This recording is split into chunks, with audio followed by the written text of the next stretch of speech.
ఇవి ఇంకా జైసి ఎవరు నేర్పించారు నీకు?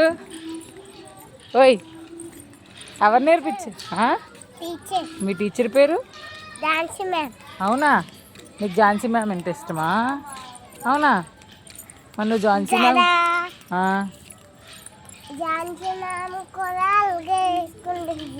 ఈ జడ ఝాన్సీ మేడం అలాగే వేసుకుంటారా?